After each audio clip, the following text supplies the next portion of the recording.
I want to talk to you this morning about something that is very pleasant and very productive in the same moment. And that is what is referred to as being in the zone or having flow, F-L-O-W. So having flow means that you've been trained to do something. You love doing this thing. You're really good at this thing. You're really seasoned at this thing. You have 10,000 hours doing this thing. And you believe in this thing. And you happen to be having a really good day right there doing this thing that makes you you. So the writer really writes, and the singer really sings, and the musician really plays, and the composer composes, and the athlete competes at their highest level. And when they are having flow, there's just this focus that is total, this immersion that is total, this enjoyment that is deep. And the hours go by, time melts away. And before you know it, they've accomplished something and they don't even know where 3, 4, 5 hours went. That is having flow. We'll come back to having flow. That was the good, easy part of the sermon. Now let's pivot to a more challenging part of the sermon, but it connects with having flow, so be a little patient.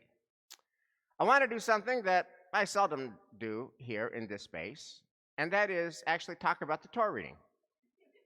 We almost never talk about the Torah reading. It must be a late August thing, like, it's better than any other option, so I'm going to talk about the Torah reading. But I do need, in this rare case of talking about the Torah reading, to let you know that we're about to talk about some very dark stuff. The chapter that we started with in Kitetse is the Torah on its worst day. It's going to provide us with 3 vignettes that are very unseemly. 3 vignettes that are disconnected, and 3 vignettes after each of which you will say, why is he talking about this? But I promise you at the end, Rashi is going to make it worth our while. So here's the first vignette. The first vignette concerns an Israelite soldier who's away at war, and he's conquering a foreign town, and he sees and is attracted to and lusts after an attractive woman in that captive town that they're conquering. She's called in Hebrew a Shet Yafat Tawar, an attractive woman. And this is the problem of rape during wartime. It's a problem since time immemorial, in ancient days, in modern times, and the Torah is dealing with it.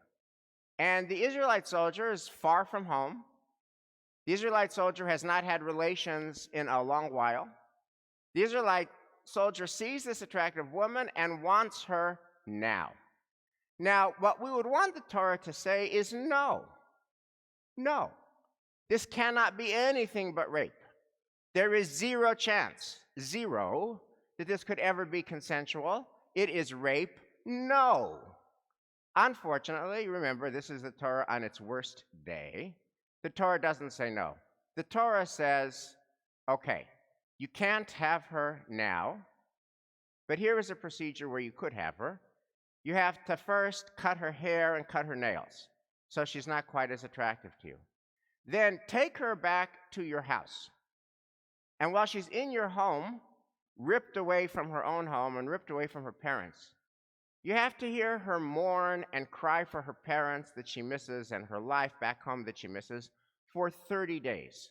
And if at the end of 30 days of hearing her mourn, without her hair, without her nails, you want her, okay, you can have her. We would call that rape because it is. And the Torah concludes this very dark passage by saying, once you have her, she is your wife. That's the first vignette.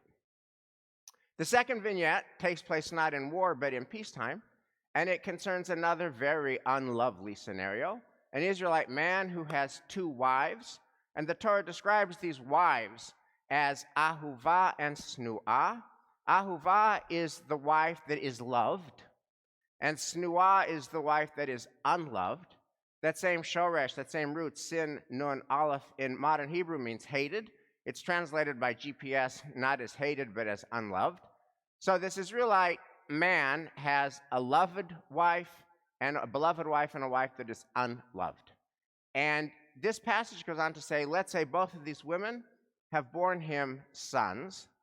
You can't discriminate against the son of the unloved woman in terms of what he might get by way of inheritance. You have to apply the inheritance laws to both sons and not give the one less because this man loves his mother less. Okay. Third, we'll save the worst for last, is the famous case or the infamous case of Ben Sorer Umoreh, the wayward and defiant child. This is a child who will not listen to his parents, who resists all parental entreaties. And the child is described as a drunken glutton. All he does is stay in his room all day and eat meat and drink wine. And this dark passage concludes with the parents taking their son, their glutton, to the town square where he is stoned to death by the town elders. Now, again, yuck. Yuck. Yuck to the whole thing. Yuck to the Torah permitting rape, which it does. Yuck to an Israelite man having 2 wives. And an especial yuck to the last vignette of taking your child to be stoned. Why is it even here? And why am I even talking about it? Why didn't I talk about something more pleasant? So Rashi's explanation takes this and makes this all of a sudden urgently relevant. Rashi's comment, it's the first one on Kitetse. Rashi says, hey. These are not 3 separate vignettes. These are not 3 isolated stories. There is flow here. One flows into the second, flows into the third. They're all interconnected. Everything is interconnected. Every time you put out energy, it has flow. So, Rashi says, the first vignette is the Israelite soldier. So he should say no to this. He should say no to this. But he doesn't. He cannot control himself. Now, side note, this is not the main point of this sermon, but it's just a very important lesson from this story. To paraphrase Andy Stanley, the great preacher in Atlanta, and this is just so important. When you lose self-control, you lose control. When you lose self-control, you lose control. When you know that you should say no to this, I know I should say no to this, but I lose self-control and I say yes to this, you explode your life. And you explode the life of your loved ones. And all of their life is a hot mess. And all of your life is now a hot mess. And all of your lives are out of control because you didn't have self-control. That's what happens to this Israelite soldier. Now he takes this conquered woman home. Now imagine how that goes. Just play this out. That's going to lead to the second scenario. Hey, honey, I'm home. Oh, kids, guess what? Daddy's home. You know, kids, so good to see you, and honey, so good to see you. I just want to introduce you to somebody. I want to introduce you to this very nice woman. You know, war, fog of war, things happen, and we kind of got together, and she's kind of my wife. Now, don't worry, honey. You are my main wife. You are my first wife, but she's my second wife, and I'm really hoping you're going to have an open mind, and I'm really hoping that you're going to grow to like her as much as I do. Now, turning towards his second wife, this conquered woman, he says, now this is going to be my bedroom with my main wife, and you've got the room down the hall. That is ahuvah and snu'ah. And so now this woman is not only ripped from her parents and ripped from her home, but she is stuck in a situation of perpetual tension with this first wife who resents her very existence. That's the second. And then comes the third scenario. And Rashi's insight here is just so profound and helpful. He says that the Bain Sorero Moreh, this child who all he wants to do is eat meat and drink wine all day. Why does he do it? Because this is actually the child of the Israelite soldier and the captive woman. And that now humanizes this child. And now you exactly understand. In fact, how would he be anywhere else? How could he possibly not be angry? How could he possibly ever want to listen to his parents? My dad raped my mom. My dad kidnapped my mom. And the worst thing about it is my dad says he did it with his scripture's blessing. Why would this son ever be open to anything his father or his mother have to say? In other words, everything is interconnected. A flows into B, flows into C. The power of flow, the power of positive energy, and the power of negative energy flow. Now, we see this with individuals all the time. The writer who writes and has a great moment of writing, and the singer who sings and has a great moment of performance, and the athlete who competes especially powerfully on a given day, that is positive energy flow. And we see that happens to individuals as well in a very negative way.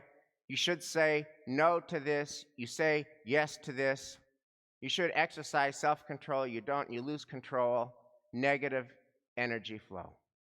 And in the same way that there is positive and negative flow for individuals, that also applies collectively into our country as a whole. And this was driven home for me this morning at 7 a.m. So 7 a.m. every Saturday morning for as long as I can remember, 7 a.m. on Saturdays is a Zen Buddha moment for me.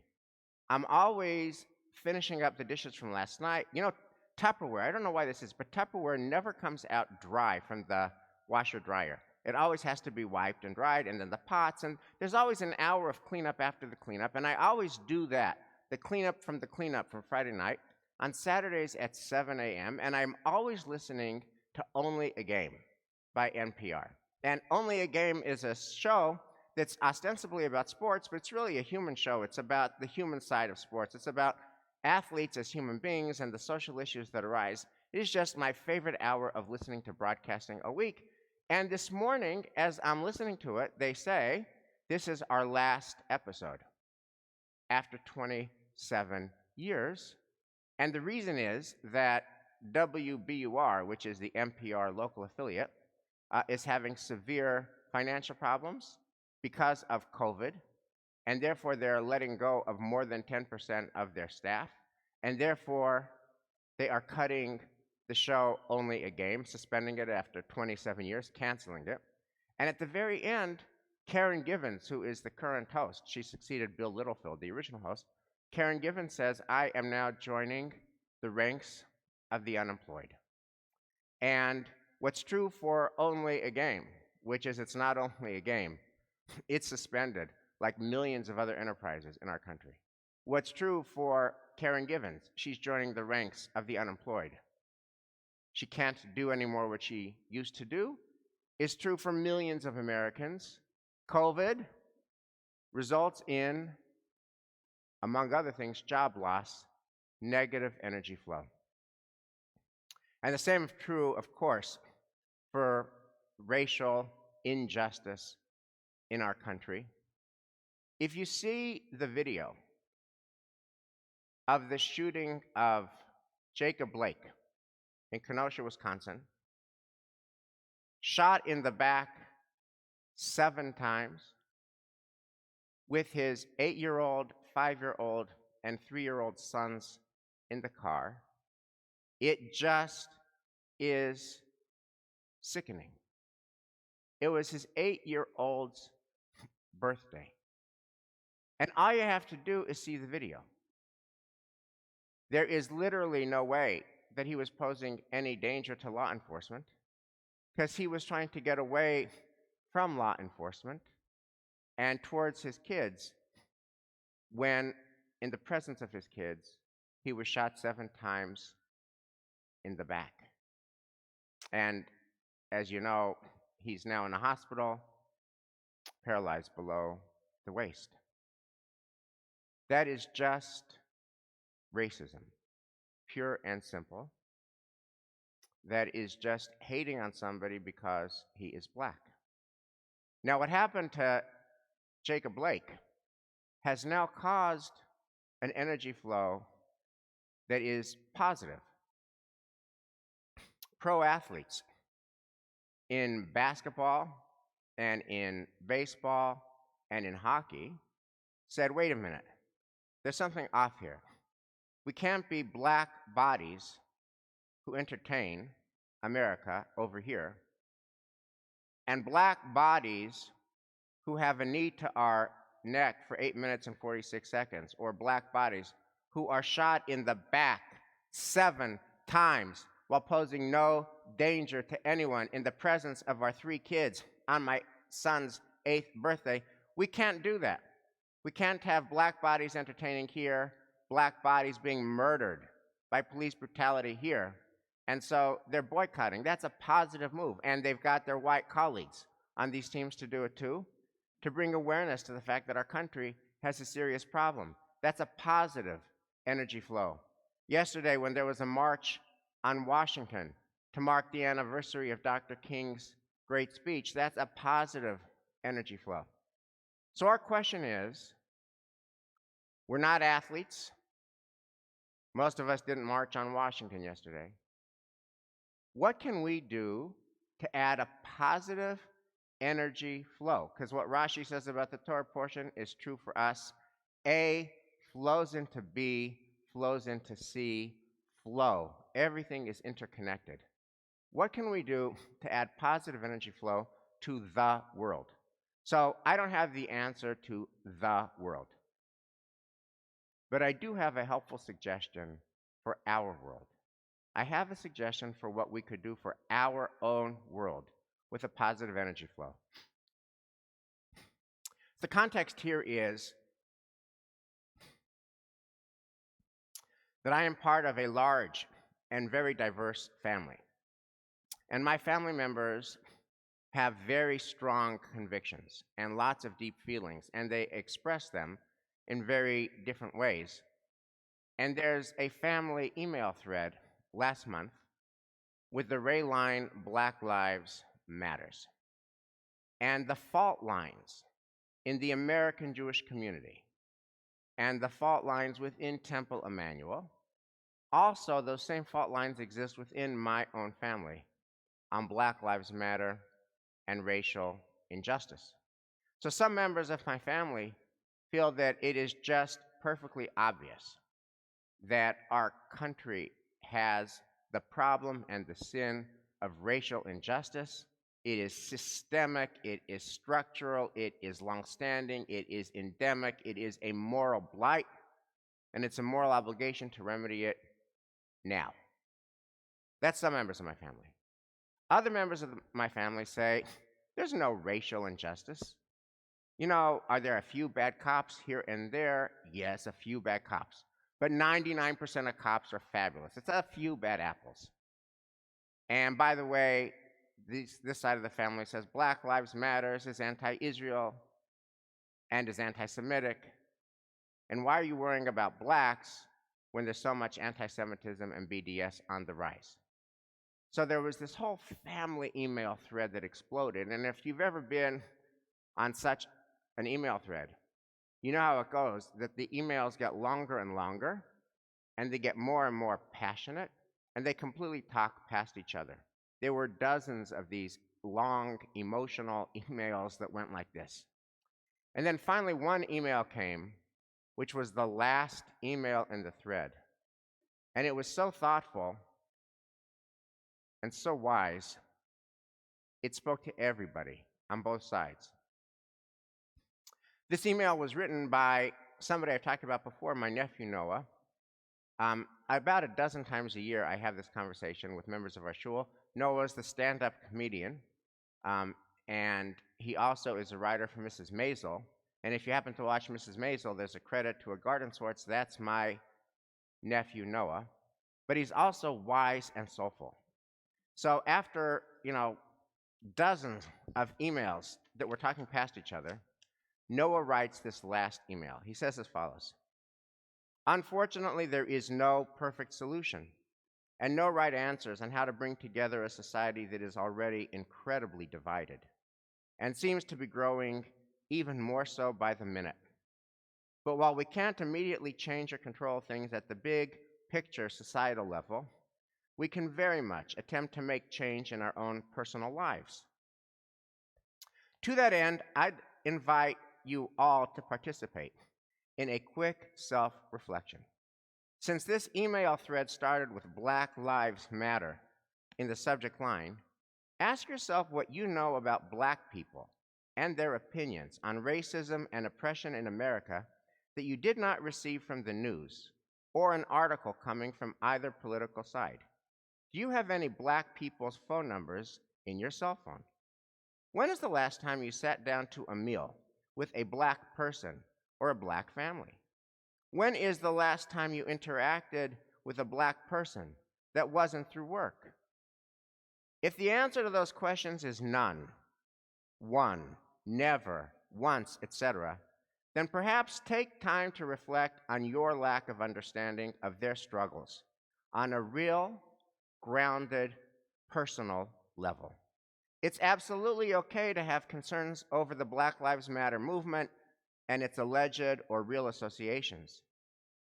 But if you've spent more time trying to denounce Black Lives Matter than you have trying to form relationships with and learn from actual Black people, then perhaps that's a personal shortcoming that you can look to rectify.